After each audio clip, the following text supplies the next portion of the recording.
Sono le 12 in punto, buongiorno, ben ritrovati con la prima edizione di Antenna 3. Oggi, come sempre, vi portiamo all'interno delle notizie principali della giornata. I nostri inviati si stanno preparando per raccontarvi quello che sta accadendo nella nostra regione. C'è molta cronaca, ci sono stati due attentati incendiari ad altrettante pizzerie di proprietà della stessa persona nel Vicentino. Ieri sera poi un incendio in una palazzina a Castello di Goddego, nella Marca Trevigiana, che ha causato l'inagibilità di 4 appartamenti. Saremo lì tra pochissimo con la nostra troupe e poi torneremo a parlare naturalmente del caso Fleximan e poi torneremo anche a quelle che sono state le conseguenze, gli strascichi degli scontri di sabato nel corteo anti-Israele tra centri sociali e polizia. Insomma, tutto questo tra pochissimo, ma iniziamo sempre appunto con la cronaca e con il sequestro, il maxi sequestro da parte della Guardia di Finanza di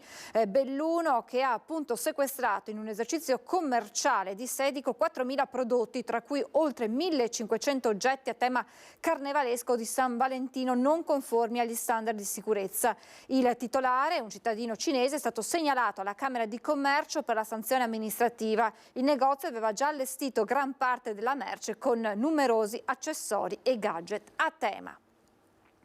Un pensionato è finito sotto un treno in stazione a Vicenza ieri pomeriggio, è stato ricoverato in gravi condizioni all'ospedale San Bortolo. La circolazione ferroviaria immediatamente sospesa, è ripresa poi solo nella tarda mattinata. Ha perso il braccio il pensionato di 83 anni che ieri sera è finito sotto un treno in stazione a Vicenza. L'incidente è avvenuto di fronte a centinaia di viaggiatori in attesa sui binari poco dopo le 16. Non è ancora stato chiarito se l'uomo residente a Marostica si sia mosso spaventato dalla motrice o abbia intenzionalmente attraversato i binari, ma in un attimo è finito sotto il convoglio. Immediato è scattato l'allarme e l'arrivo di pompieri, sanitari e forze dell'ordine. Interrotta immediatamente la circolazione del traffico ferroviario e ripresa regolarmente solo in tarda serata. Il pensionato, una volta giunto al San Bortolo in codice rosso, è stato immediatamente operato. Ha subito un trauma cranico e toracico, ma le sue condizioni, pur gravi, restano stabili. Lettera aperta della mamma di Edoardo, il giovane morto dopo un allenamento di box. A distanza di un anno la donna chiede a chi era presente quella sera di raccontare la verità. La mamma di Edoardo, il 18enne di Este, morto un anno fa dopo un allenamento nella palestra di box, ha reso pubblica una lettera aperta. La donna ha lanciato un appello a chi era presente quel giorno perché racconti la sua verità e cosa ha visto esattamente quella sera. Ad Assisi, davanti alla tomba di San Francesco, ha scritto la donna, ho pregato perché chi era presente quel 22 febbraio 2023 abbia il coraggio di dire la verità. Chissà, parli, è la sostanza della lettera. E poi si tolga un peso dalla coscienza raccontando tutto quello che ha visto. Il giovane avrebbe ricevuto un pugno, ma non è certo che sia venuto in palestra durante l'allenamento, ma le indagini non sarebbero riuscite a chiarire tutti i punti interrogativi su quella sera. E così mamma Manuela ha fatto arrivare una lettera alla segreteria della palestra con l'appello «Chi c'era, parli». È stato travolto da un albero che stava potando. Un 66enne è stato ricoverato in prognosi riservata all'ospedale di Padova. Infortunio sul lavoro ieri verso le 13:30 a Ospedaletto Uganeo nella Bassa Padovana. Il proprietario di casa, 66enne, è stato investito dal pioppo che stava tagliando, riportando un trauma cranico e toracico. Si è subito alzato l'elisoccorso e l'uomo è stato portato all'ospedale di Padova. Si trova ora in prognosi riservata, ma non in pericolo di vita. Sul posto sono intervenuti i vigili del fuoco, l'ambulanza del SUEM 118 e i carabinieri della compagnia di Est. Torniamo con la cronaca nel Trevigiano con il delitto di Paderno della Grappa. La vittima, il 39enne padre di 2 figli, è stato raggiunto da oltre 20 fendenti. Quello mortale lo ha raggiunto al polmone. Bleder Dedia è stato raggiunto da numerose coltellate, oltre 20, tagli non profondi che sono stati riscontrati in tutto il corpo, anche sul collo e sulla testa. Ma il fendente che lo ha ucciso è stato quello che l'ha colpito al polmone, causando un'emorragia. La vittima è stata raggiunta da una coltellata mortale alla schiena. Sarebbe emerso questo dall'autopsia sul corpo del 39enne di origini albanesi, trovato morto domenica mattina in un'area boschiva di Paderno del Grappa. Un'aggressione feroce che non gli ha lasciato scampo, colpi inferti con estrema violenza, probabilmente da un uomo. Bleder Dedia ha tentato con tutte le forze di difendersi e di evitare i colpi, tanto da cercare di fermare il coltello prendendo la lama con la mano. Questo farebbe pensare che non sarebbe stato immobilizzato, tante le ferite da difesa. Ora è caccia al killer. Nulla viene escluso, ma la pista più seguita è quella passionale. Sono stati effettuati anche dei prelievi per accertare se avesse avuto rapporti sessuali prima del decesso. Non solo, ma sono stati eseguiti anche accertamenti tossicologici.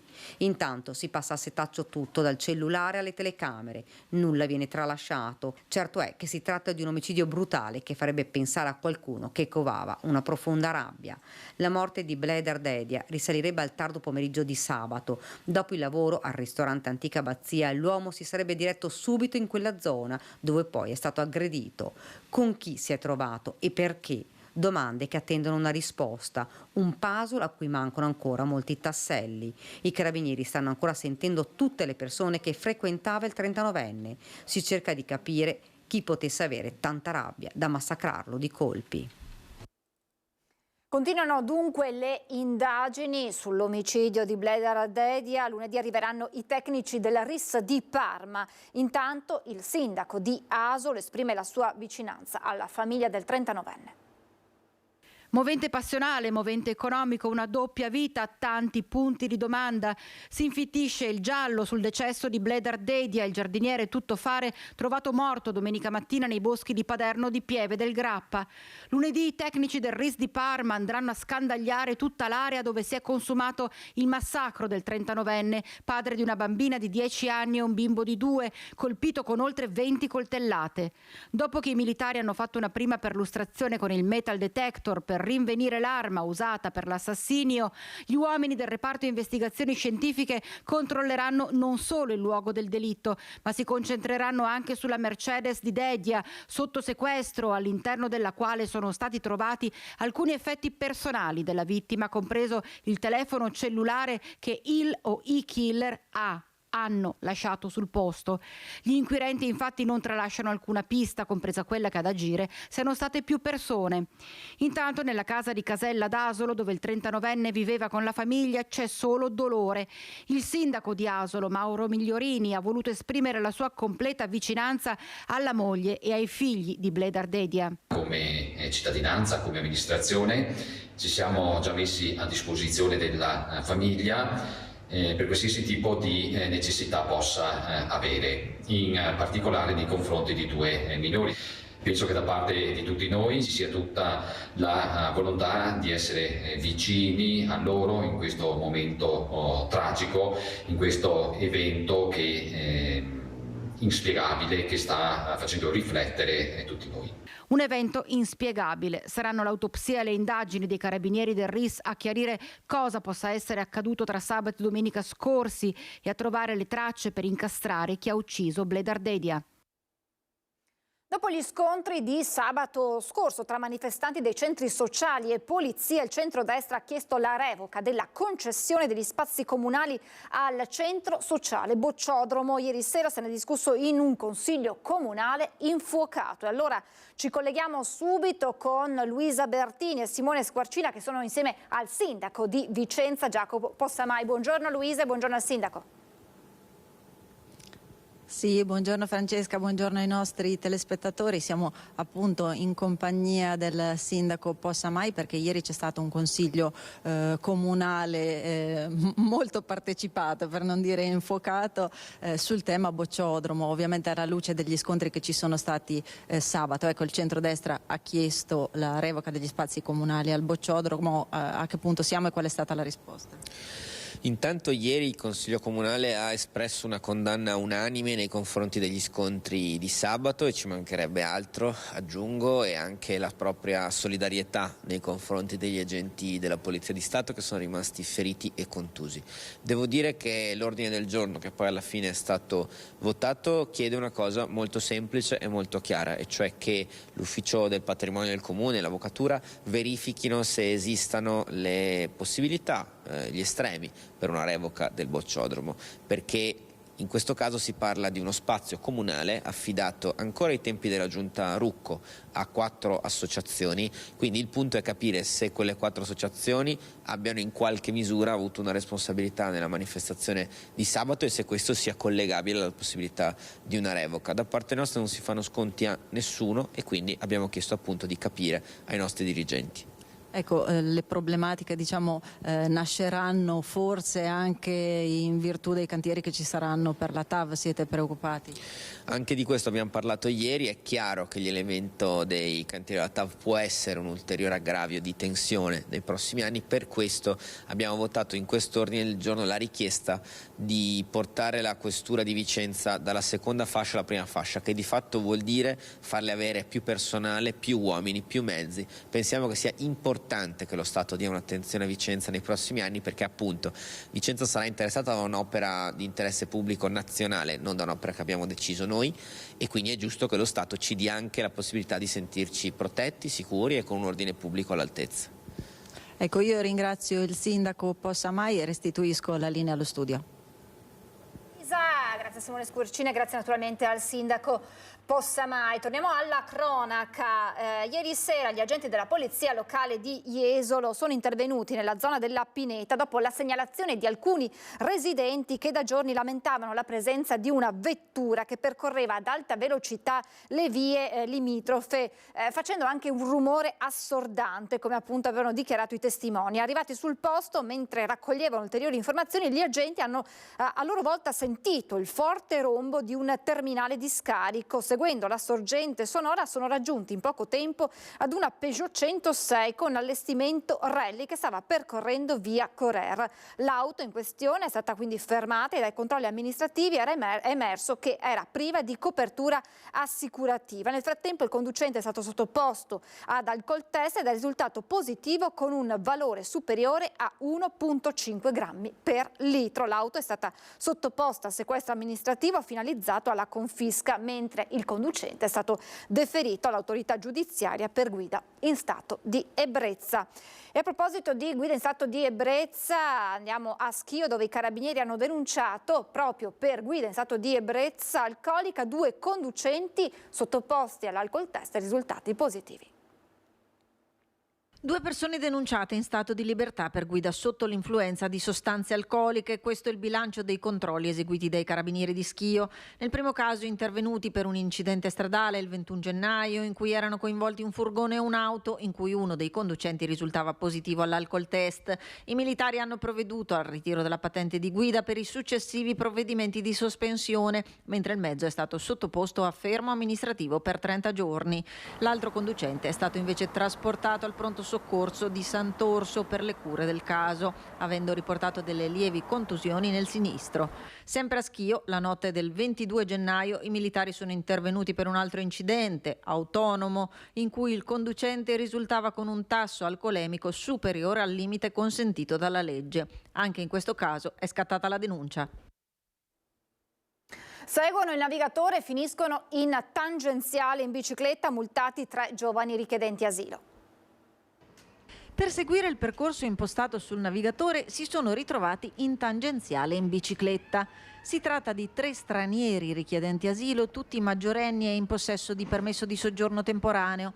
Hanno riferito agli agenti delle volanti della questura accorse sul posto su segnalazione di automobilisti in transito che, dovendo recarsi da Vicenza Ovest, dove è la sede della cooperativa che li ospita, fino a Vicenza Est, dove ha sede la scuola presso cui dovevano frequentare le lezioni di lingua italiana, e non conoscevano conoscendo bene la strada, avevano seguito il percorso suggerito dall'applicazione del telefonino, non rendendosi conto che non era per biciclette ma per le auto. Gli agenti hanno quindi contattato il responsabile della cooperativa, che è arrivato sul posto con un furgoncino a bordo del quale sono state caricate le biciclette, e i richiedenti asilo sono stati accompagnati alla scuola. Nei loro confronti sono scattate le sanzioni amministrative previste per la violazione del codice della strada.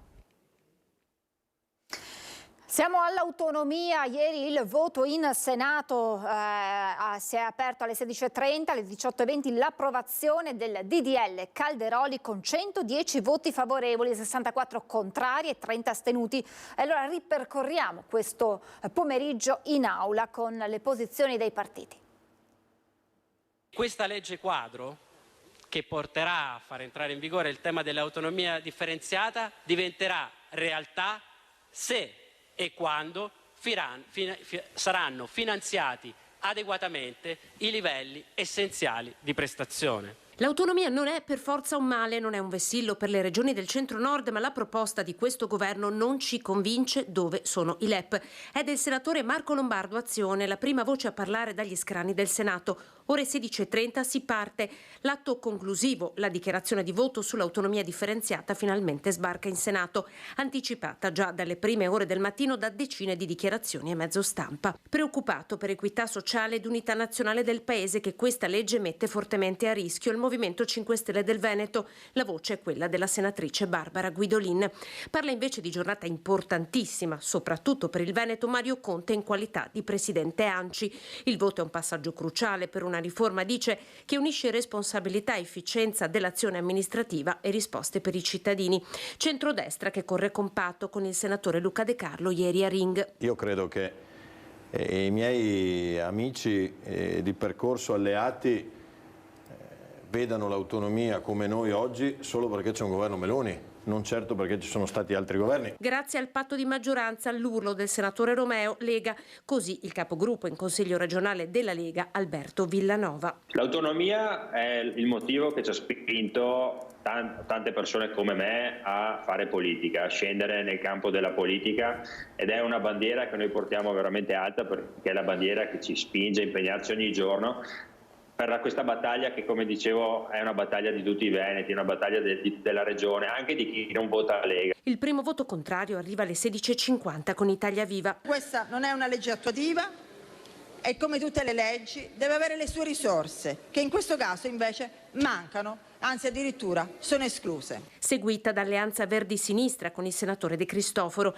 I primi sì arrivano invece da Noi Moderati, parla un emozionato Antonio De Poli, e dal Partito per le Autonomie. Vigileremo, così Forza Italia. Il Paese, Presidente, è già spaccato. Il nodo resta quello dei LEP, lo ribadisce il Partito Democratico in aula. Per attuare i livelli essenziali delle prestazioni in tutto il Paese occorrono nuove risorse, e che il governo e la maggioranza che lo sostiene non hanno alcuna intenzione di reperire tali risorse.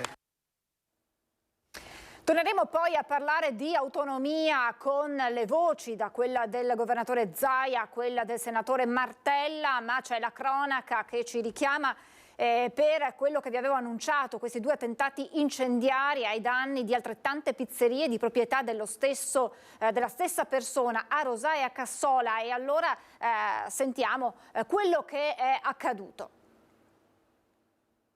Qualche giorno fa avevano tentato di dar fuoco alla pizzeria gestita da Giovanni Cutillo a Cassola. Questa volta si sono recati nel secondo locale di Cutillo, siamo a Rosà, alla villa da Cuti, e vedete è andato completamente tutto distrutto dal fuoco.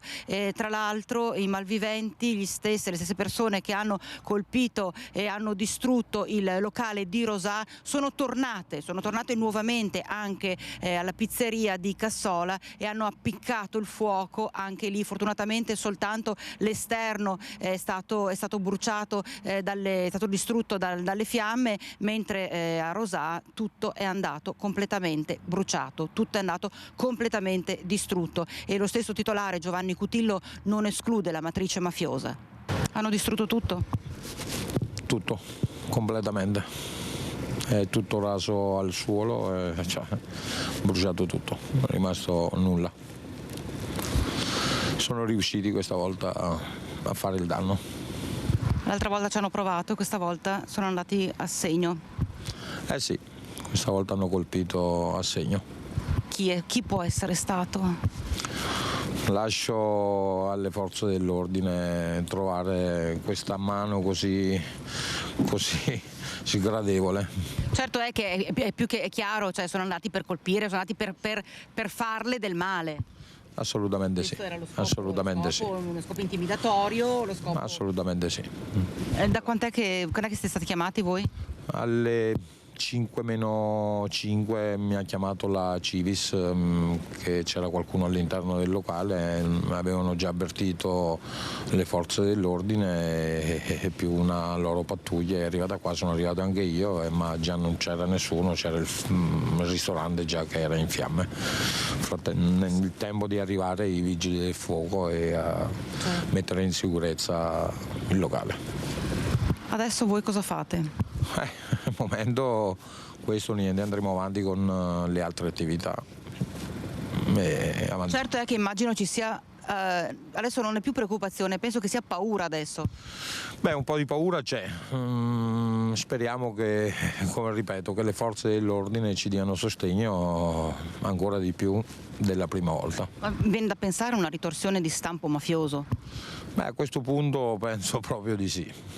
Penso proprio che ci sia qualcosa, una mano così, non penso che non possa essere stampo mafioso, anche perché hanno dato fuoco tutto il locale, quindi, e nello stesso tempo hanno tentato anche cassola. Ma ha mai ricevuto intimidazioni, mai ricevuto qualche avvertimento anomalo? No, assolutamente, mai ricevuto minacce dirette o cose, cioè, mai. La prima volta siamo caduti proprio dal cielo perché non ci aspettavamo una cosa del genere, quindi adesso attendiamo le indagini dei carabinieri e spero che arrivano a trovare gli autori di questo. La mafia c'è anche qui in Veneto? A questo punto c'è da pensare che c'è anche qua. Qualcosina c'è perché sicuramente, non so, penso che uno si sveglia la mattina e dice vado a dar fuoco al ristorante da Cuti. A quella pizzeria. Quindi qualcosina c'è sicuramente. Grazie. Questa dunque è la cronaca di questo fatto, di questi due fatti inquietanti nel Vicentino, e adesso andiamo a Castello di Godego con la nostra Nicoletta Rizzetto insieme a Edi Caliman, insieme al sindaco Diego Parisotto, per raccontarci dell'incendio che ieri sera ha interessato una palazzina, 4 le abitazioni inagibili. Buongiorno Edi e buongiorno al sindaco. Buongiorno Francesca, buongiorno ai telespettatori. Vedevi il sindaco un po' concitato perché ci sono ancora i vigili del fuoco che sono in azione per gli ultimi accertamenti, stanno verificando le condizioni di agibilità delle 4 case, sono 4 bifamiliari sostanzialmente attaccate. Diamo il benvenuto al sindaco di Castello di Godego. Cosa è successo ieri sera? Niente, ieri sera verso le 7 è scoppiato un incendio, c'è stato un signore che vive davanti che era uscito per fumarsi la sigaretta e ha visto che c'era del fuoco che si stava sprigionando sopra il tetto, è sceso per dare l'allarme, però purtroppo a causa del tetto ventilato e del fatto che la travatura è in legno ha fatto sì che appunto il fuoco stesso si espandesse in maniera veramente rapida e veloce. Probabilmente un incendio divampato da una canna fumaria. Sì, è un incendio chiaramente divampato, come ha detto lei, da una canna fumaria. Questa mattina c'era il perito dei vigili del fuoco che stava facendo le opportune perizie del caso, le opportune valutazioni, e stanno appunto cercando di capire quale delle case ha fatto sì che si sprigionasse l'incendio, e è iniziato tutto l'iter per capire il da farsi. Ci parlava che condizioni climatiche e la conformazione del tetto hanno favorito l'alimentarsi veloce delle fiamme. Sicuramente sì,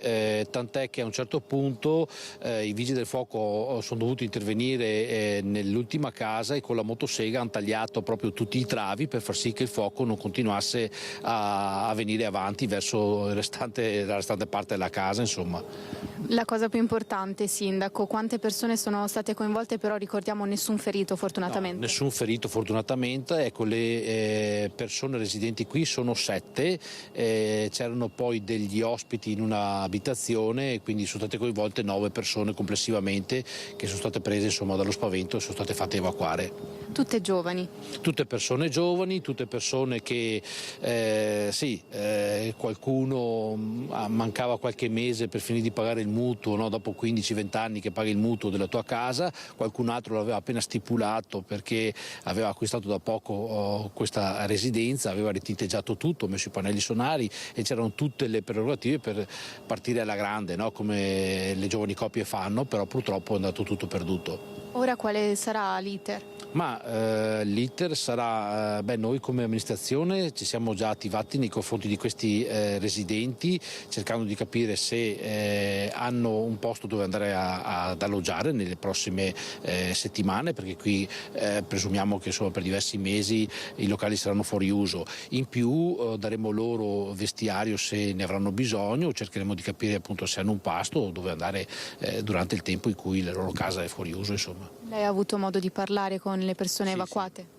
Io ho avuto modo di parlare, c'era qualcuno piangeva e veramente faceva male il cuore vedere tutta questa situazione, perché tu che sei proprietario sei veramente impotente, rimani lì e vedi che tutto sta andando a fuoco, non soltanto da un punto di vista materiale, no? Però anche da un punto di vista di ricordi affettivi, dove magari hai vissuto determinati momenti belli della tua vita, sta andando a fuoco, è veramente una brutta cosa. Abbiamo visto un via vai non solo di vigili del fuoco ma anche dei residenti di queste case. Questa mattina stanno aspettando di poter capire se possono entrare a prendersi qualche loro affetto personale. Sì, perché chiaramente i vigili del fuoco devono sincerarsi anche della stabilità di tutto il complesso, che danni ci sono, e devono chiaramente, se uno entra, deve farlo in sicurezza, per cui credo sia una questione di qualche ora ancora,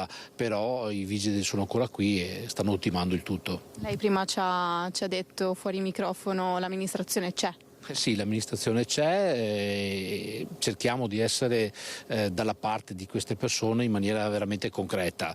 Ho già ricevuto questa mattina più di qualche chiamata da parte dei godigesi che hanno sempre dimostrato una certa solidarietà e si sono resi disponibili, chi ha dato un appartamento, chi ha detto io do da mangiare a queste persone. È stata una cosa veramente bella, però sì, con questa voglio dire, anche i godigesi ci sono per aiutare queste persone che hanno avuto purtroppo questa brutta avventura. Anche nelle disgrazie, Francesca, si dimostra quanto la comunità sia coesa qui a Castello di Godego. Se non hai domande io da qui ti restituirei la linea. Grazie Edi, grazie a Nicoletta Rizzetto, grazie naturalmente al sindaco. E adesso andiamo a Padova, sempre in primo piano la vicenda Fleximan. Proseguono le indagini per identificare l'autore o gli autori di questi gesti, mentre i sindaci sottolineano che non servono le autovelox per far cassa ma per la sicurezza. Ci colleghiamo allora con Federico Fusetti, con Federico Cibotto, insieme al sindaco di Abano. Buongiorno Federico. Buongiorno Francesca, buongiorno ai telespettatori. Sì, ringraziamo il sindaco di Abano, Federico Barbierato, per fare un po' il punto della situazione su questa vicenda che insomma è proprio al centro ormai delle cronache, con questi 13 velox tagliati. Però insomma, per fare anche un po' di chiarezza, mi pare che sia una posizione comune di voi sindaci, voi sottolineate servono per fare prevenzione, non cassa, questa è la cosa più importante, e anche Abano ad esempio sta pensando di installarne uno. Ma noi abbiamo fatto degli studi per un anno rispetto a una strada regionale che passa anche per Abano Terme, dove ci sono già autovelox in altri comuni con termini. Il tratto di strada regionale dove c'è Abano non ci sono, e da un anno abbiamo verificato l'incidentalità, quindi incidenti anche mortali nei tratti che poi prenderemo in considerazione, e quindi il numero di veicoli, perché stiamo parlando di più di 10.000 veicoli nelle direzioni che abbiamo preso in considerazione, l'alta incidentalità, il pericolo per la sicurezza è quello che ci ha fatto pensare all'installazione di un autovelox, lasciando i limiti di velocità ai 70 km/h, sia chiaro questo, e questa verifica l'abbiamo fatta naturalmente in collaborazione con la prefettura, che ha valutato e ha dato il suo benestare. Perché non servono per fare cassa? Ma allora, noi se guardiamo alla incidentalità, al fatto che in questa strada regionale il limite è a 70, ma è impossibile fare controlli con le forze di polizia perché è una strada ad alto scorrimento, è evidente che l'unica possibilità che avevamo, e che è già stata attivata nello stesso tratto anche da altri comuni, è l'unica maniera per indurre gli automobilisti a moderare la velocità, a stare dentro i 70 orari in quel tratto, perché sono tratti pericolosi. E lei cosa pensa di tutta questa vicenda? Ma ripeto, qui bisogna distinguere caso per caso e come è stato giustamente detto, le analisi su queste verifiche sulla installazione di autovelox fissi vanno fatte molto attentamente, proprio sulla pericolosità delle strade, quindi ci sono strade più pericolose di altre, strade dove si verificano più incidenti, e sono questi aspetti che vengono considerati per l'eventuale installazione e per ricevere l'autorizzazione all'installazione, diversamente non hanno valore. Però questo segare gli autovelox è un atto da condannare, anche secondo lei? Ma direi proprio di sì. Se introduciamo il principio del fai da te, dovremmo accettare l'idea che ognuno si fa giustizia da sé, e poi mi piacerebbe che venisse ricordato anche che tutte quelle famiglie che hanno vittime da incidenti stradali, che sono sempre più numerosi, sono tutte quelle famiglie alle quali noi pensiamo quando facciamo e prendiamo certe decisioni. Ringraziando il sindaco di Abano Federico Barbierato, vi restituisco la linea, ma sentendo anche prima la voce del sindaco di Campodoro, Gianfranco Vezzaro. Anche lui sta per installare un autovelox, ma insomma con un'attenzione particolare alle modalità. Sentiamo e poi la linea a te, Francesca. Credo che vadano osservati con attenzione quelli che sono i dati del 2023 sugli incidenti stradali, sulla mortalità, quasi 1400 morti, 100.000 feriti, 400 persone falciate sulle strisce pedonali e sui marciapiedi, quindi una situazione secondo me drammatica. A Campodoro abbiamo pensato, con una variazione di bilancio che abbiamo fatto a fine anno, di stanziare 28.000 euro per il posizionamento di un autovelox su una strada comunale, via Balla, tra l'altro richiesto dai cittadini di Campodoro, dove abbiamo seri problemi con appunto i veicoli che prendono questa strada quasi come un'autostrada, quindi con velocità assurde, e quindi abbiamo pensato di posizionare un autovelox che sarà un autovelox presidiato sempre dalla pattuglia dei vigili, un autovelox bidirezionale che sarà ben segnalato e che sicuramente non servirà per far cassa, ma servirà appunto per moderare la velocità in una strada che mi sta creando parecchie preoccupazioni. E questo dunque il punto sulla vicenda Fleximan, ma adesso andiamo a Mestre, dove è in corso un convegno organizzato dalla Camera di Commercio sulle infiltrazioni mafiose della nostra regione. Buongiorno Ilaria Marchiori, insieme al Presidente della Camera di Commercio di Venezia e Rovigo, Massimo Zanon. Buongiorno a te Francesca, buongiorno ai nostri telespettatori. Ci troviamo proprio qui all'M9 di Mestre, da cui oggi prende proprio avvio questa 3 giorni dedicata alle mafie in Veneto, presenza nell'economia e nell'ambiente. Proprio come hai preannunciato, siamo qui in compagnia del Presidente della Camera di Commercio di Venezia e Rovigo, Massimo Zanon. Allora, Presidente, è importantissimo parlare delle mafie in Veneto, un argomento che purtroppo nostro malgrado negli ultimi anni è diventato sempre più incisivo per quanto riguarda il nostro territorio, però si sta anche facendo e si è già fatto molto per tenerlo sotto controllo. Una delle cose fondamentali, degli aspetti fondamentali, è proprio la collaborazione tra la Camera di Commercio e le forze dell'ordine.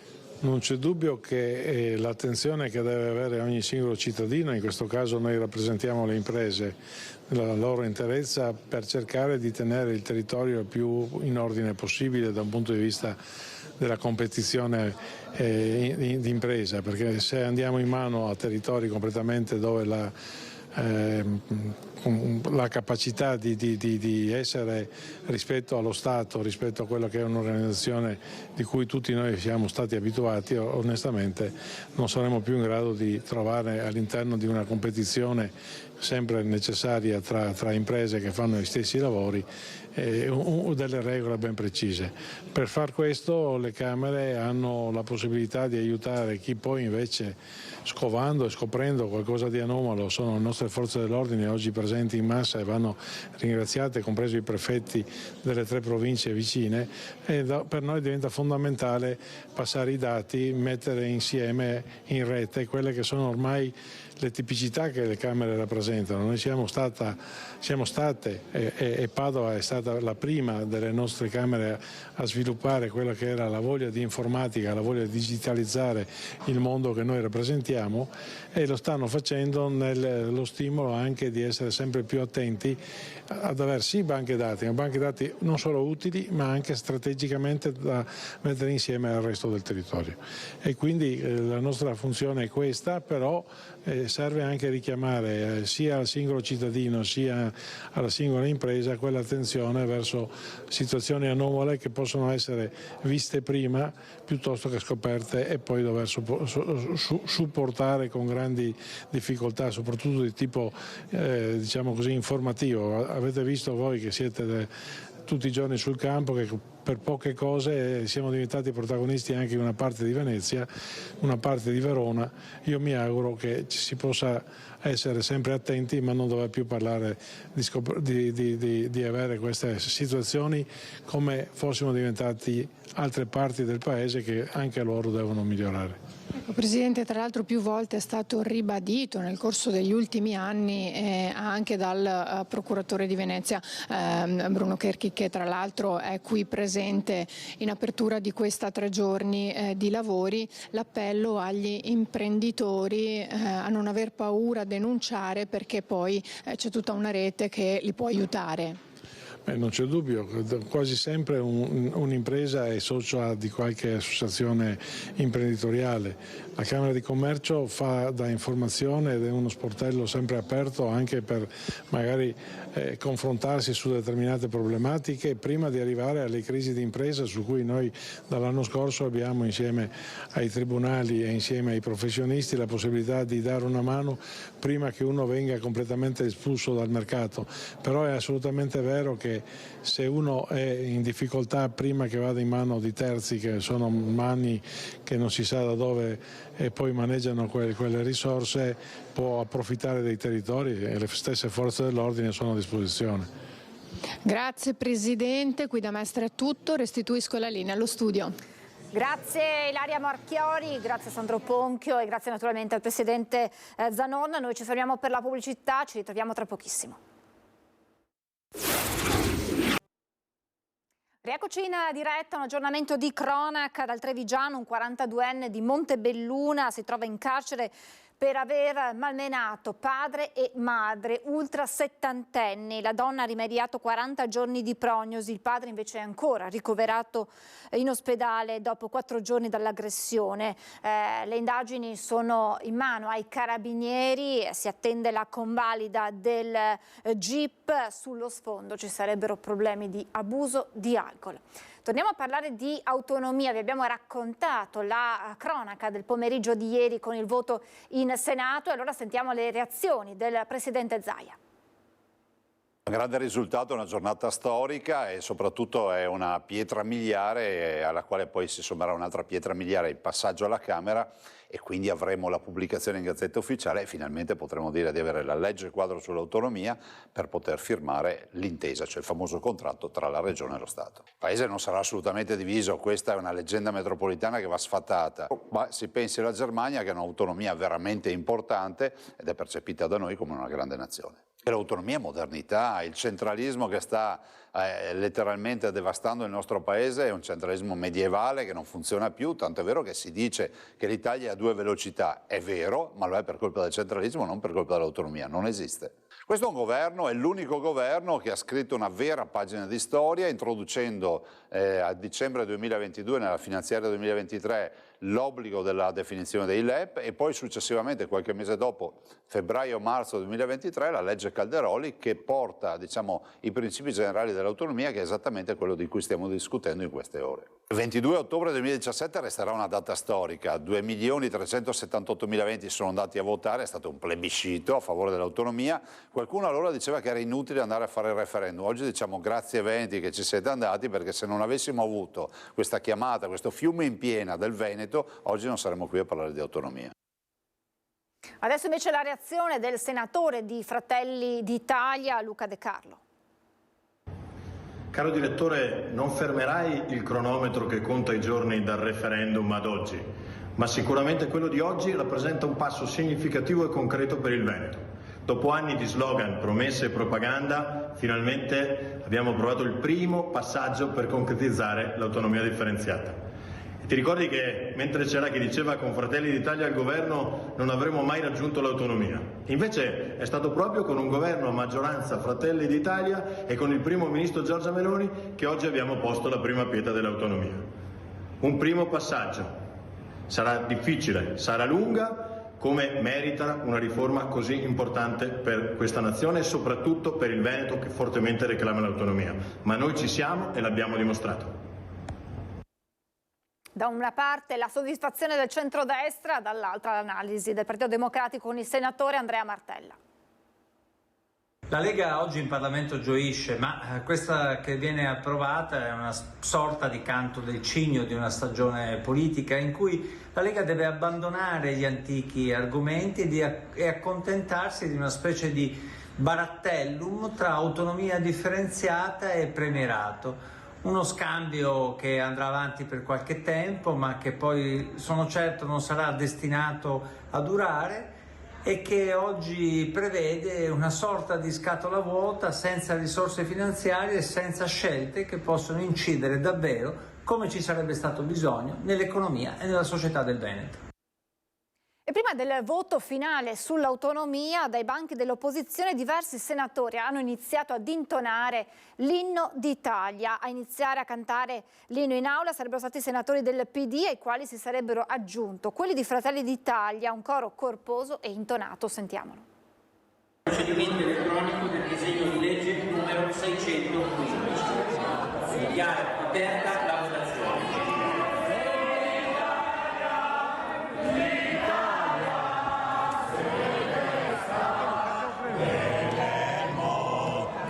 Scipio, se ci dà la testa, dove la vittoria ne porga la chioma che schiava di Roma, il Dio la creò.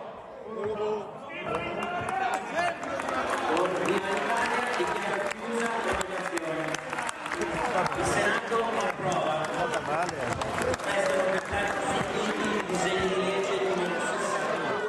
E questo dunque insomma la cronaca di quanto accaduto ieri e saluto, adesso cambiamo argomento, ma una domanda sull'autonomia non posso non fargliela. Buongiorno al sindaco di Preganziol, Paolo Galeano, questa volta però in veste di coordinatore regionale di avviso pubblico per parlare di ludopatia e di gioco d'azzardo. Buongiorno sindaco, intanto grazie per essere con noi. Buongiorno a voi, piacere mio. Prima di entrare nel tema di questa chiacchierata, una domanda, ripeto, sull'autonomia. In quanto sindaco devo farla. Sappiamo, l'ha detto il senatore De Carlo, sarà ancora un processo lungo, però un primo passo è stato fatto. Come sindaco, come accoglie questo voto del Senato? Ma io penso che questa sia una vicenda da seguire con grande attenzione, perché ritengo che in questi anni si sia cavalcato più di qualche equivoco su cui è stata costruita tutta questa partita, e quindi le aspettative che adesso hanno i cittadini anche a seguito di questo voto sono ben diverse da quella che sarà la realtà, sia in termini di tempi, perché appunto l'attuazione di quanto previsto sarà molto lunga, sia in termini di effettive ricadute, perché io penso che a monte di tutta questa partita ci sia un grande equivoco, e quello secondo cui le persone pensano di avere più soldi, o che comunque i soldi di tanta parte del gettito rimanga sul territorio. Così non è, questo è stato sempre poco ben spiegato, e quindi io penso che oltre a tutte queste manifestazioni per ovviamente cercare di sottolineare un obiettivo politico importante che soprattutto qualcuno nel centrodestra aveva cercato di seguire in questi anni, poi calando concretamente le conseguenze reali in termini di benefici sui territori saranno inizialmente molto diverse da quelle che la gente si aspetta. Comunque ripeto, l'autonomia era prevista in Costituzione, quindi atteniamoci alla Costituzione e lavoriamo per far sì che quello sia il progetto attuato, in maniera che davvero ci sia una responsabilizzazione dei territori nella spesa delle risorse e non un aumento delle diseguaglianze a livello italiano. E allora veniamo al tema di questo nostro confronto. Appunto l'ho presentato in quanto coordinatore regionale di Avviso Pubblico, che lavora con i sindaci e con altre associazioni in rete per contrastare questo fenomeno che è in crescita anche nella nostra regione, che viaggia su due binari paralleli: da un lato quello che è il gioco d'azzardo classico, dall'altro il gioco d'azzardo online, che sicuramente ha ingigantito probabilmente ulteriormente il problema. Abbiamo qualche dato sul fenomeno, Sindaco? Sì, allora qualche dato ce l'abbiamo. È stato pubblicato il libro blu di recente dall'Agenzia delle Dogane e dei Monopoli, e dove appunto rispetto ai dati del 2022 c'è una importante crescita della raccolta, insomma di quanto è stato giocato dalle persone. Poi anche in tema di spesa e vincite ovviamente la crescita è importante. I numeri vedono il dato ufficiale, il valore assoluto, attestarsi a 136 miliardi come volume di denaro giocato in Italia nel 2022, che aumenta del 22% rispetto ai dati precedenti, un record che era già stato toccato nel 2021, con una raccolta pro capite, che vuol dire di fatto quello che ogni singola persona in media gioca, che si attesterebbe a 2.730 euro. Quindi se usiamo poi ovviamente il concetto della media come si fa per i polli di Trilussa, sappiamo che qualcuno non gioca per niente, qualcuno invece gioca assai, capiamo insomma che questa media è davvero un dato significativo per capire quante siano le risorse che a livello italiano vengono spese dalle famiglie, da molte famiglie, per il gioco, con tutte le conseguenze che poi conosciamo. Le conseguenze non riguardano la singola persona che gioca d'azzardo, ma poi ha ripercussioni a cascata sulla famiglia. Spesso inizialmente non ci si accorge di quello che accade, e poi si vede quelli che sono gli effetti anche economici di questa dipendenza, perché poi è una vera e propria dipendenza. Sì, esattamente, accade proprio questo, perché quando si entra poi nel girone è difficile uscirne, e ci sono tante testimonianze di situazioni reali in cui questo succede ed è successo. Insomma, i dati che sono stati pubblicati o i podcast di recente pubblicati su queste materie riportano anche puntualmente le voci di alcuni testimoni personalmente coinvolti in prima persona all'interno di questo che viene erroneamente chiamato gioco, e quindi insomma ripeto, c'è a monte la errata convinzione che il gettito che è conseguente insomma a tutte queste giocate sia un'entrata per lo Stato, senza poi fare i conti con quello che effettivamente succede, ovvero che le spese sociali e non solo sono davvero ben maggiori, quindi il beneficio, il saldo è tutt'altro che positivo. C'è chi si gioca la casa, in alcuni casi probabilmente estremi, però insomma tanto per far capire quelle che sono le conseguenze di questa forma di dipendenza.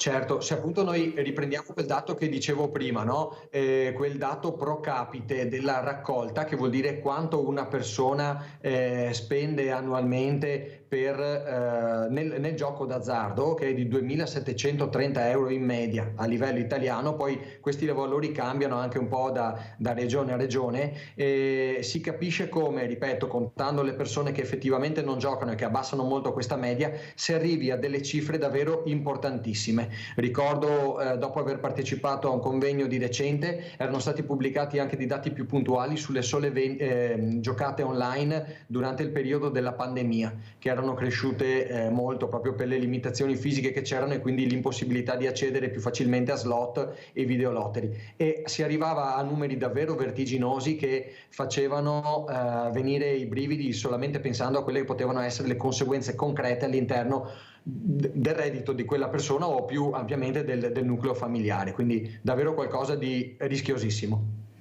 Ecco, Sindaco, la normativa che cosa prevede? Cioè, c'è in qualche modo una norma che tutela che interviene su questo settore e tutela chi è a rischio ludopatia? Allora, diciamo che c'è un grosso problema di fondo, ovvero che il gettito, come dicevamo prima, generato da queste entrate per lo Stato è significativo e di fatto in tutti questi anni, a prescindere dal colore politico, non c'è stata una vera e forte presa di posizione da parte di nessuno sul contenimento forte e sul posizionamento di paletti veri e concreti, insomma, per arginare il fenomeno. Quindi le normative che ci sono più, e che poi si frammentano anche in normative regionali, sono state più che altro concentrate sulla limitazione dei punti fisici, del collocamento dei punti fisici nel territorio, no? Cioè, ovvero delle sale fisiche dove poter andare a giocare. Però sappiamo che di quel dato dei 136 miliardi, no, del 2022 come raccolta totale, circa la metà è speso online, quindi davvero quella del contenimento dei luoghi fisici, seppur molto importante perché tiene queste realtà distanti da alcuni luoghi sensibili all'interno delle nostre città, seppur è una limitazione importante, ma da sola non basta, perché appunto con la crescita importante dei giochi online vediamo di come questo rischio sia potenziale per tantissimi soggetti. Diciamo che quello che è un po' l'obiettivo politico dal basso, che tanti enti stanno cercando di mettere insieme, non solo i comuni ma anzi tutto un insieme ampio di soggetti associativi, lo stesso ambito dei sindacati sta cercando di mettere in piedi, è proprio quella di una alleanza trasversale per la protezione dei soggetti che cadono nella rete. Però, ripeto, non è facile e vuol dire mettere in piedi delle soluzioni sociali da parte degli enti coinvolti, con delle spese forti proprio per la tutela di questi soggetti, che nonostante appunto quella che è l'entrata che viene a monte registrata dallo Stato, ma come si diceva prima il saldo è negativo. Ecco, quindi ancora una volta diciamo che ricade sui comuni, perché insomma questa poi è la realtà dei fatti, quello che è il costo sociale. Sappiamo quanto la spesa sociale sia aumentata per tante voci per proprio gli enti territoriali, e quindi questa è una voce in più che si aggiunge, mi sembra di capire. Ma allora le chiedo in che modo voi sindaci, voi comuni, insieme alle associazioni che si occupano di questa tematica, state collaborando in una rete di sostegno verso questi soggetti? Beh, allora si è cercato a livello normativo in questi anni di fare squadra per cercare di inserire i più paletti possibile, no? Nel momento in cui era intervenuta la legge regionale che diceva a che distanza dovevano esserci punti fisici per giocare rispetto a determinati luoghi sensibili, si è cercato di adottare dei regolamenti comuni in maniera che non si procedesse poi a macca di leopardo, anche se questo obiettivo è stato raggiunto in maniera insomma non complessiva e totale.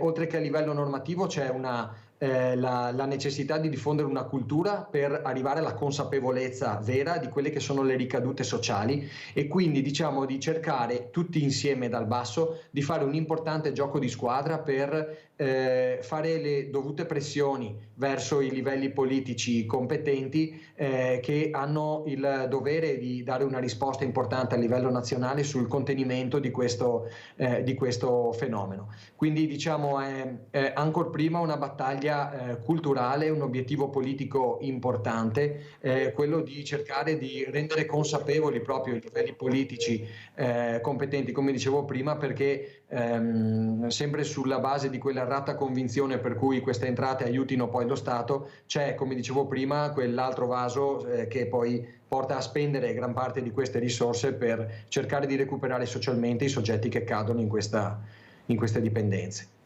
Un'ultima domanda, come sindaco, naturalmente nel pieno rispetto della privacy, della tutela insomma dell'identità, se ha avuto mai proprio come primo cittadino qualcuno che è venuto a chiederle aiuto perché è caduto nella rete della dipendenza da gioco d'azzardo? Allora, abbiamo avuto delle problematiche che tangenzialmente toccavano questa problematica ed erano delle situazioni di difficoltà familiare nei rapporti fra moglie, marito e figli e situazioni che erano problematiche già per altri motivi, ma in cui si era poi inserita parallelamente anche la problematica per cui appunto il marito era anche diventato un soggetto ludopatico. Questa vicenda è successa in alcuni casi, per fortuna non tantissimi, in questi ormai 10 anni che sono sindaco. Ho sentito di qualche collega che aveva avuto dinamiche simili, poi sono parecchie probabilmente le situazioni che non vengono conosciute e che si vengono a scoprire solamente a posteriori, insomma, quando il danno è fatto e non si è più in tempo per riparare quello che è il buco che si è generato all'interno delle casse di quella famiglia.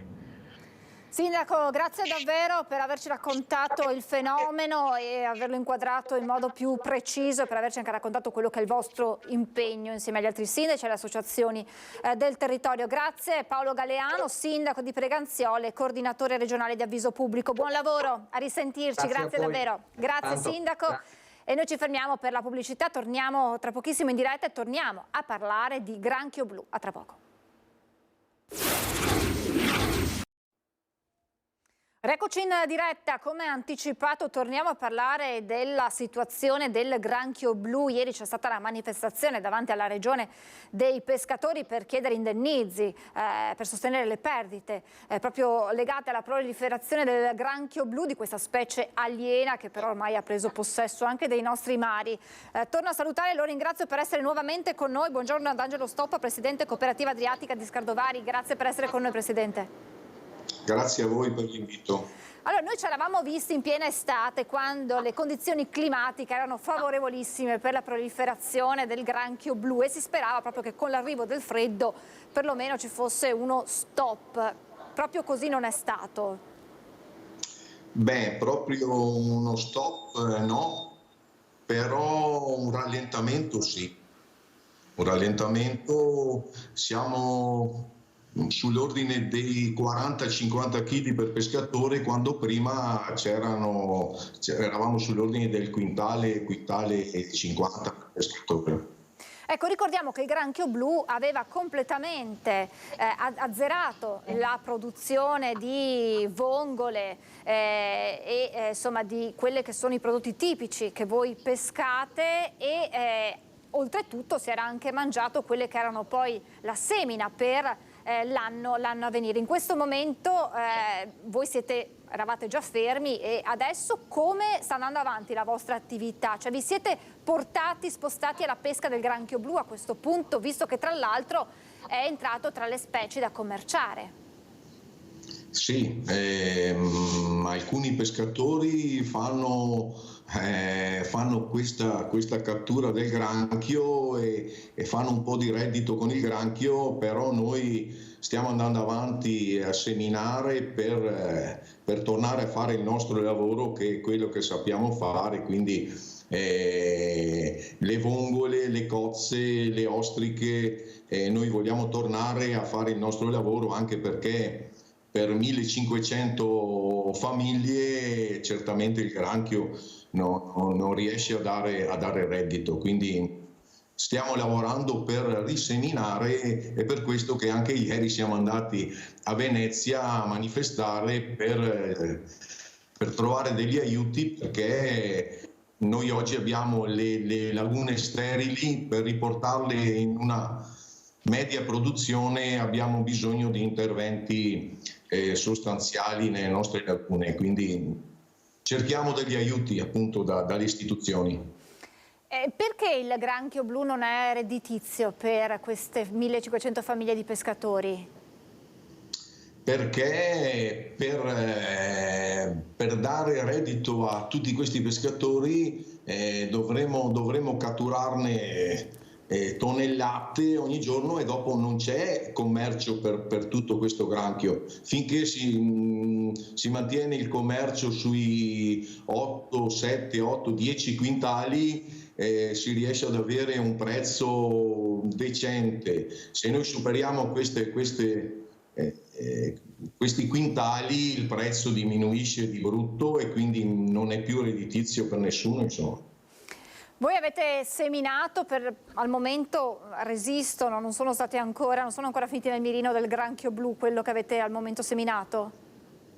Le abbiamo seminate in alcuni recinti che abbiamo fatto appunto con reti per proteggerli dal granchio. C'è un lavoro enorme per fare questi recinti, i rette, pali, e quindi stiamo lavorando molto per provare a riseminare e a proteggerci da questo granchio, perché adesso è momentaneamente in letargo, ma fra qualche mese ritorniamo come eravamo a giugno e luglio dell'anno scorso sicuramente. Ecco, io ricordo che voi avevate chiesto appunto questi indennizi, questo aiuto economico, ma anche delle risposte strutturali proprio per fare in modo di proteggere il seminato e per proteggere poi quelle che saranno cozze, vongole che dovranno essere pescate. Pali, barriere, reti possono essere sufficienti o c'è bisogno di qualcosa in più? Anche perché comunque siete stati voi a portarlo avanti, non c'è stato un aiuto, quell'aiuto che voi chiedevate. Quindi ancora una volta è stato compito vostro e anche a vostre spese, immagino.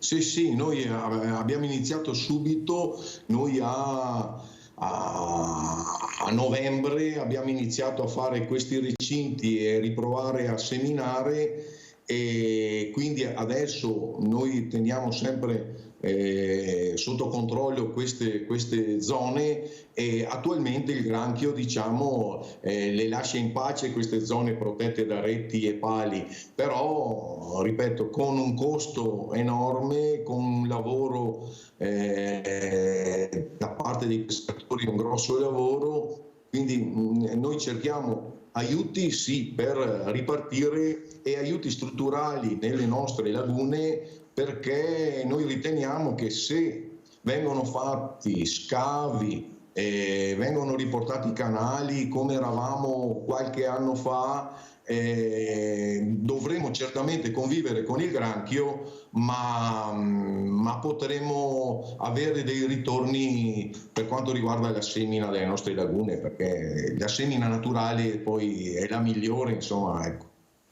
Indennizi che sono necessari, perché ricordiamo che ci sono famiglie che non hanno avuto nessun tipo di entrata, visto che la produzione è stata azzerata, cioè c'è una situazione davvero critica per quanto riguarda molti di voi.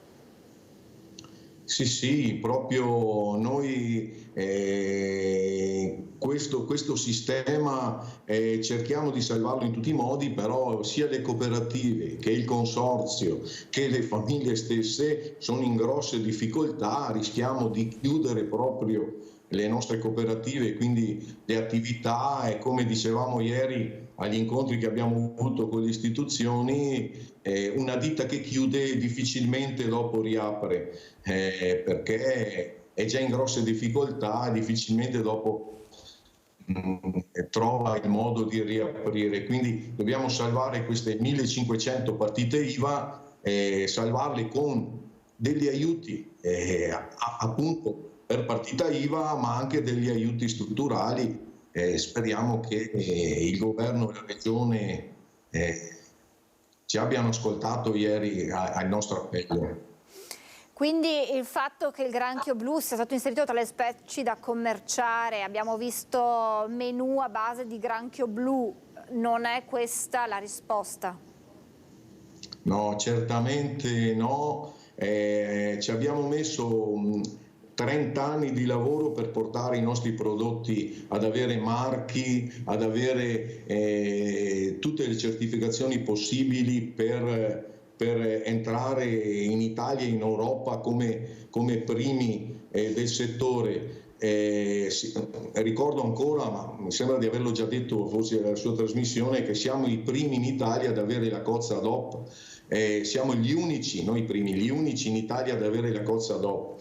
Quindi noi vogliamo continuare a fare il nostro lavoro. Il granchio sarà un modo per catturarlo e per avere anche un ritorno per le spese per i pescatori, ma noi vogliamo continuare e vogliamo fare il nostro lavoro, che è quello che sappiamo fare, insomma, gli allevatori di cozze, vongole e ostriche.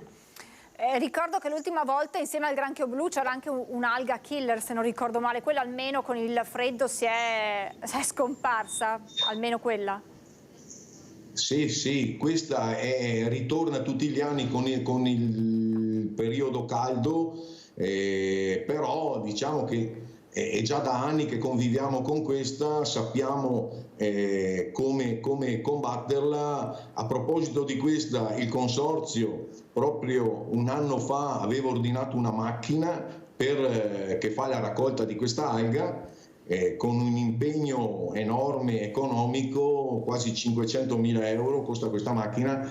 Ci è arrivata proprio a novembre, quando non abbiamo più vongole, non abbiamo più prodotto, quindi adesso abbiamo la macchina per la raccolta delle alghe e non abbiamo più il prodotto. Però tornerà probabilmente, cioè questa è una speranza che arriva fino là, perché insomma poi sappiamo i danni che fa, però almeno insomma con il caldo, dato che i cambiamenti climatici abbiamo capito che insomma dovremmo farci l'abitudine, almeno insomma quella potrà tornare in funzione, potrà iniziare a funzionare la macchina, immaginiamo, no? Sì, noi l'abbiamo acquistata, l'abbiamo fatta fare appositamente per continuare a fare questa pulizia, per rendere le zone, diciamo, in maniera per fare la raccolta delle nostre vongole, perché con l'alga si fa fatica a raccogliere il prodotto. L'abbiamo fatta, ce l'abbiamo lì a disposizione, speriamo di iniziare ad usarla già da quest'anno e quindi riprendere il nostro lavoro, insomma. Mi ripeto, ma questo sempre a spese vostre, insomma, credo che la conclusione sia questa, Presidente: i cambiamenti climatici ci accompagneranno e quindi tutte queste specie aliene, anche altre specie aliene ai noi, torneranno a mettere a rischio quelle che sono le nostre produzioni, che sono anche i nostri prodotti tipici, come ha ricordato lei, e quindi è necessario che ci siano dei provvedimenti non solo a spot, quindi non solo i ristori, ma che ci siano poi delle prese di posizione forte per sostenervi e aiutarvi a fare. Voi credete solo di poter fare il vostro lavoro? Sì, appunto, noi abbiamo fatto un appello anche ieri, abbiamo detto: guardate, in agricoltura, in pesca, oramai si sono viste ogni anno di queste specie alloctone, ce ne sono, ogni anno ce n'è una, due, sì, in agricoltura che in pesca. Bisogna iniziare a fare degli studi ben mirati per capire perché, se riusciamo a fare qualcosa per proteggerci da queste specie. Però diciamo che bisogna anche fare dei provvedimenti ad hoc per i settori che vengono colpiti da queste specie, perché non è possibile perdere il tuo posto di lavoro perché causa uno di questi animali diciamo invasivi. Assolutamente sì. Presidente, quando è che dovrebbe iniziare la pesca effettiva? Qual è la stagione, il mese in cui voi di solito iniziate effettivamente a pescare i frutti di quelle che sono le semine?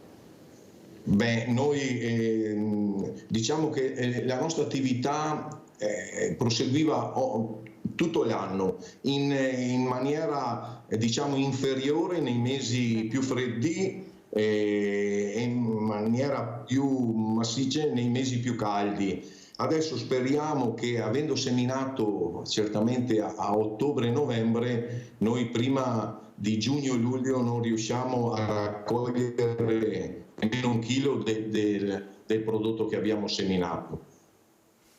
Allora Presidente, facciamo così, ci diamo appuntamento tra qualche mese, quando le temperature inizieranno ad alzarsi e quindi quando poi entrerà effettivamente nel vivo la vostra attività, per capire come si è evoluta la situazione, se ci sono arrivate queste risposte che avete chiesto e se torniamo purtroppo alla situazione dell'anno scorso, se ci sono appunto degli interventi strutturali come voi state chiedendo.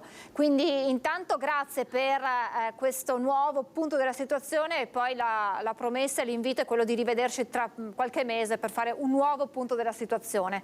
Grazie al Presidente Stoppa, Presidente Cooperativa Adriatica di Scardovari, e torneremo ad aggiornarci. Intanto buon lavoro e in bocca al lupo per i prossimi mesi, Presidente. Grazie a voi per l'invito e speriamo di ritrovarci in situazioni migliori. Ce l'auguriamo davvero tutti, grazie davvero al Presidente Stoppa. Questa era l'analisi, il punto della situazione per quanto riguarda i pescatori direttamente coinvolti dalla proliferazione di questa specie aliena, il granchio blu, che ricordiamo l'anno scorso quanti danni lo ha raccontato, quello azzeramento praticamente della produzione di prodotti tipici come le cozze, le vongole, cozze che hanno appunto le uniche in Italia ad avere il riconoscimento DOP. E torneremo dunque, staremo a vedere come evolve la situazione. Nuovo sit-in ieri delle mamme arcobaleno davanti al Tribunale di Padova, dove c'era l'udienza per il caso delle impugnazioni da parte della Procura delle registrazioni fatte dal sindaco Sergio Giordani. Si sono date appuntamento davanti al Tribunale di Padova una rappresentanza delle mamme arcobaleno, nuova udienza per discutere dell'impugnazione da parte della Procura delle registrazioni all'anagrafe di figli di 2 mamme fatta dal comune padovano. Si tratta, in questo caso, di 2 gemelline nate nel settembre del 2023. Speriamo che sia l'ultima, nel senso che avevamo creduto di aver finito il 19 dicembre, invece ci è arrivata durante le vacanze questa ulteriore notifica.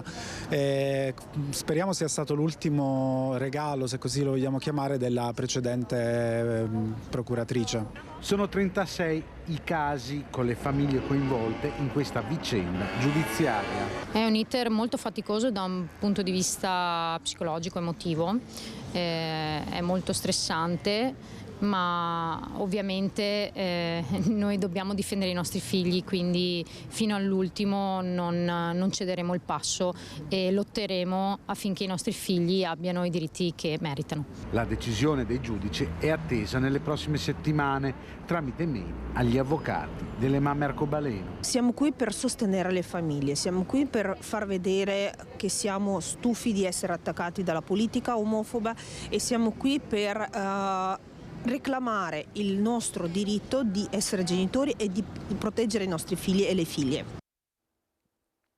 Sopralluogo della CGIL insieme alla deputata del PD Rachele Scarpa nel carcere veneziano di Santa Maria Maggiore. La situazione, dicono, è al collasso.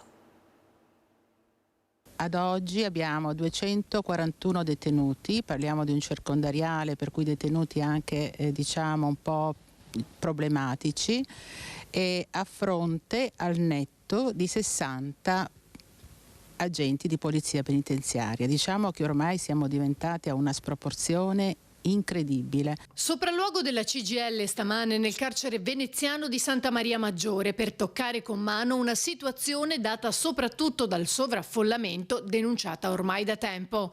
Presente anche la deputata veneta Scarpa. Sovraffollamento vuol dire anche fatica nell'organizzazione di attività che possano essere ricreative o di formazione o di rieducazione della persona, quindi sicuramente queste sono le aree di intervento su cui adesso ci impegneremo a segnalare una problematicità e su cui denunceremo un problema. Ecco. La CGIL chiede ancora una volta un confronto che finora non c'è stato. Noi chiediamo ancora una volta, come CGIL Funzione Pubblica, un tavolo all'interno della città. Il circondariale Santa Maria Maggiore è dentro la città. Le istituzioni se ne devono occupare, non può diventare sempre di più una discarica. Noi vogliamo i fatti. Noi abbiamo trovato personale stanco, stremato, con ore di straordinario ormai veramente incredibile. I Velox non riducono gli incidenti, lo ha ribadito il presidente della provincia di Treviso e sindaco di Castelfranco Stefano Marcon, intervenuto anche sul limite dei 30 km all'ora nei centri cittadini, ma ha parlato anche della riorganizzazione interna di MOM, che è l'azienda che si occupa della mobilità nella Marca trevigiana. Se lei mi chiede una opinione, se io farei di Castelfranco Veneto una città tutta a 30 all'ora, io gli risponderei di no. Dopo il caso di Bologna sull'estensione del limite dei 30 all'ora per gran parte del territorio cittadino, interviene il sindaco di Castelfranco Veneto e presidente della provincia di Treviso, Stefano Marcon. È un tema delicato, le estremizzazioni non pagano mai. Esistono zone che lo richiedono, spiega il sindaco, come quelle in prossimità delle scuole, ma se il limite venisse esteso a tutto il comune diventerebbe un fatto problematico. Intanto a Treviso MOM ha approvato il nuovo programma di esercizio 2024, entrato in vigore l'8 gennaio, che sta creando delle polemiche sui tagli delle corse dei bus. Programma che, spiega il presidente di Mobilità di Marca, Giacomo Colladon, deve garantire una corrispondenza tra domanda e offerta del servizio. Non sono state tagliate corse, sono state ridotte frequenze laddove c'erano autobus che viaggiavano sostanzialmente vuoti e quindi se vi erano delle frequenze ogni quarto d'ora, adesso bisognerebbe entrare nello specifico in ogni singola corsa, sono state aumentate le frequenze, passa un autobus ogni mezz'ora. Se mi consentite una battuta, ha anticipato quel che succede a Bologna, perché a Bologna con la zona 30 adesso gli autobus non passano più ogni quarto d'ora, ma devono adattarsi alla velocità consentita e passano ogni 25 minuti. Ecco. Una riorganizzazione studiata in seguito ad un'analisi svolta da una società specializzata che ha valutato gli orari meno frequentati, fa sapere il presidente della provincia, e che ha indotto MOM a rivedere il servizio anche in un'ottica di sostenibilità. A breve partirà infatti una sperimentazione delle corse a chiamata degli orari in cui c'è minore afflusso di persone e in quelli notturni. Genera delle positività e dei risparmi sotto tutti i punti di vista, oltre che ottimizzare il servizio. Quindi noi stiamo già studiando un servizio sperimentale in quelli di Vittorio Veneto e in quelli di Treviso, che a breve partirà. Si prevedono tempi rapidi per l'avvio dei lavori della Via del Mare. Conclusi gli iter amministrativi, i cantieri potrebbero aprirsi già alla fine dell'anno. In Regione un incontro con i sindaci favorevoli al progetto per fare il punto della situazione. Da Palazzo Balbi si annunciano tempi rapidi per la partenza dei cantieri della Via del Mare. Il presidente Zaia ha firmato la convenzione con il consorzio SIS meno di 2 settimane fa e oggi la vicepresidente Elisa De Berti, con deleghe a lavori pubblici, infrastrutture e trasporti, e l'assessore al bilancio Francesco Calzavara hanno incontrato i sindaci favorevoli al progetto per un confronto e un aggiornamento su tempi e attività previste dall'iter tecnico e amministrativo. Entro 4 mesi il progetto definitivo dovrà essere completato e tutte le autorizzazioni e l'approvazione della progettazione, perché comunque dovrà passare in CIPES, dovranno essere concluse entro la fine dell'anno e poi potranno partire i lavori. Non tutti i sindaci sono completamente entusiasti delle modalità con cui si sta conducendo il progetto. Presidente della conferenza sindaci Litorale Veneto, la prima cittadina di Cavallino Treporti, Roberta Nesto, fa parte invece di chi si dichiara soddisfatto.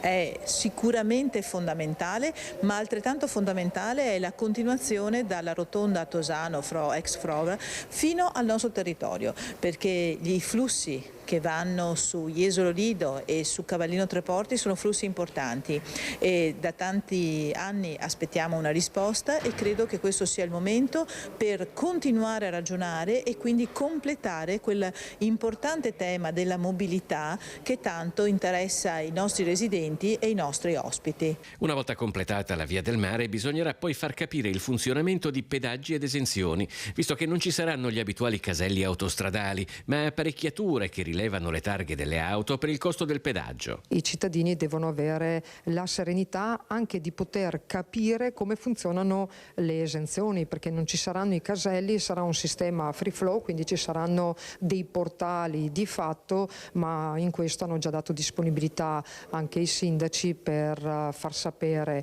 ai cittadini come ci si deve comportare. A 3 anni dall'entrata in vigore del trattato ONU di proibizione delle armi nucleari, sit-in sotto Palazzo Moroni a Padova per chiederne la ratifica del governo italiano. Variegato e multicolore l'insieme delle associazioni che davanti a Palazzo Moroni ha dato vita ad un sit-in nel terzo anniversario dell'entrata in vigore del Trattato ONU per la proibizione delle armi nucleari. 70 gli stati che lo hanno sottoscritto, ma non ancora l'Italia, hanno ricordato i partecipanti. È impossibile pensare alla pace se ancora le armi nucleari persistono. Certo, non è il tempo che pare favorevole alla ratifica di questo trattato anche per l'Italia, ma noi ci crediamo e la pressione della gente, della società civile può cambiare la storia. Noi comuni rappresentiamo le persone e sappiamo che se pensiamo ai disastri nucleari la prima cosa che ci vengono in mente sono i nomi delle 2 città, Hiroshima e Nagasaki, perché le città sono il primo ricettacolo di questi ordigni, sono le prime vittime di questi ordigni e le persone che vivono nelle città sono state le prime vittime, quindi come comuni, come enti locali, come città noi sentiamo un dovere di proteggere le persone che vivono nel nostro territorio. L'unica strada concreta per arrivare alla pace. Quello che sta succedendo nel mondo ci fa pensare che abbiamo una continua spada di Damocle sulla testa. Bisogna aderire al trattato, bisogna aderire a percorsi di pace concreta. A grandi passi ci avviciniamo alle celebrazioni per la giornata della memoria che quest'anno Belluno commemorerà con un'iniziativa di grande valore culturale, civile e civico sul palco del Teatro Buzzati per iniziativa del Comune e del Circolo Cultura e Stampa il monologo Le bambine di Terezin, struggente ricordo dei bambini internati nelle città ghetto per gli ebrei. Uno sguardo diverso sull'Olocausto, la storia di Terezin, la città a circa 100 km da Praga, riservata agli ebrei e artisti che dopo 10 ore di lavoro per i nazisti, la sera per i loro aguzzini facevano musica e teatro, cantavano e leggevano poesie. L'arte come strumento per restare umani. Paola Bordignon, con la sua presenza autorevole, racconterà Le bambine di Terezin mercoledì prossimo alle 11 al Buzzati di Belluno, un recupero della memoria per le nuove generazioni. Credo che sia un grande messaggio nei confronti della popolazione bellunese, specie giovanissima, ispirato ai valori della tolleranza, della fraternità e della pace. In questo senso la cultura è un'arma formidabile, come ha riferito pochi giorni fa Mattarella. Arrivare nelle coscienze di ognuno di noi, sconfiggere il germe dell'intolleranza e ricordare gli orrori e gli errori del passato. L'iniziativa di grande valore culturale, civile e civico sposata dall'assessorato alla cultura di Palazzo Rosso è una proposta del Circolo Cultura e Stampa bellunese che per la giornata della memoria 2024 lo scorso novembre invitò a Belluno la senatrice Liliana Segre. Un ultimo sforzo, chiese il presidente Luigino Boito, nella consapevolezza della decisione irrevocabile della senatrice di passare il testimone e di chiudere la lunga stagione di testimone della memoria dopo la Lectio Magistralis del 9 ottobre 2020.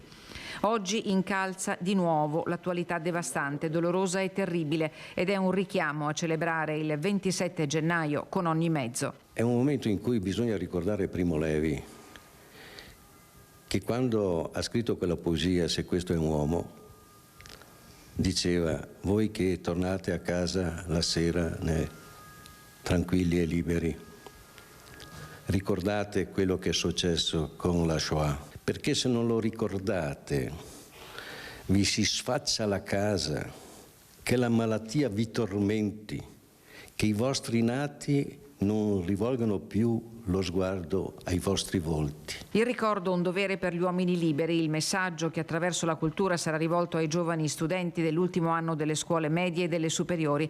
Al Buzzati, platea già esaurita, con posti disponibili in galleria. Siamo in chiusura, vi lascio al meteo, poi la pubblicità e poi come ogni mercoledì spazio con la CGIL. Parleremo di infortuni e malattie professionali insieme a Sara Pasqualin della segreteria organizzativa della CGIL Treviso, insieme a Valentina Dalle Feste, responsabile area danni alla salute del patronato Inca di Treviso. E allora meteo, pubblicità e poi lo spazio della CGIL. Grazie per averci seguito, a tra poco. Arrivederci.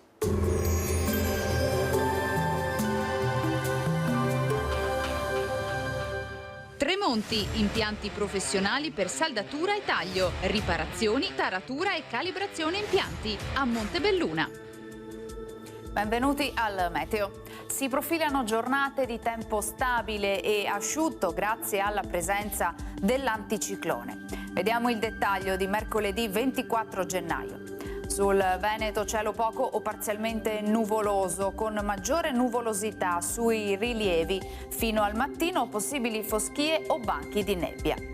Temperature stazionarie o in lieve locale aumento, minime intorno allo 0 o di poco inferiori, massime tra 7 e 9 gradi.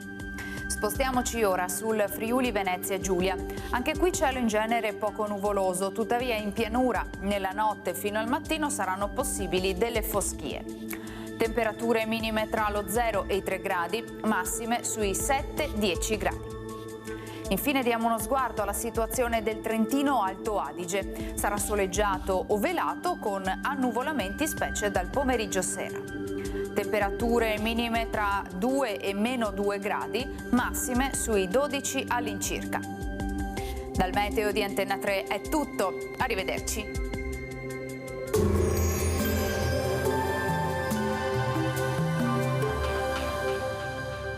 Tremonti, impianti professionali per saldatura e taglio, riparazioni, taratura e calibrazione impianti a Montebelluna.